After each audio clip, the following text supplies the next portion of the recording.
Hello, my friend, Pastor Curt here, and I got a question for you. What work do you not like to do? There's a lot of work I don't like to do. I don't like building fires, for instance. I grew up building fires. My mom heated our house with wood fire stoves, and it's a lot of work chopping and stacking and building those fires. You know what else I don't like to do? I don't like cleaning fish.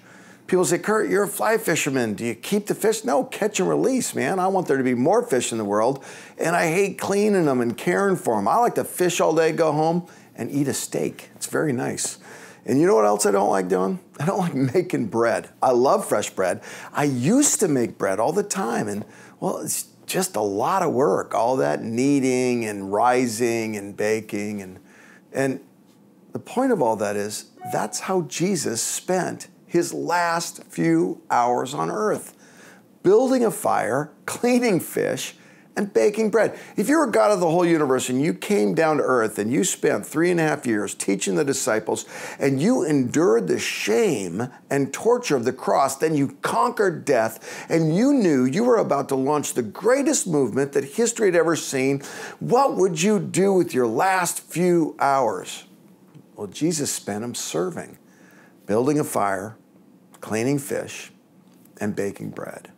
You know, this weekend, we're in our very last chapter of our study of the book of John. If you've been watching these refuels, a lot of them have been about this study.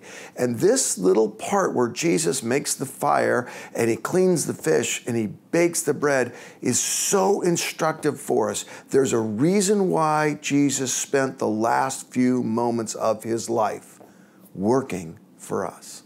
What can we learn from it? Well, you're going to have to come to church to see it, or tune in online if you're out of state, because the point is literally relationship changing.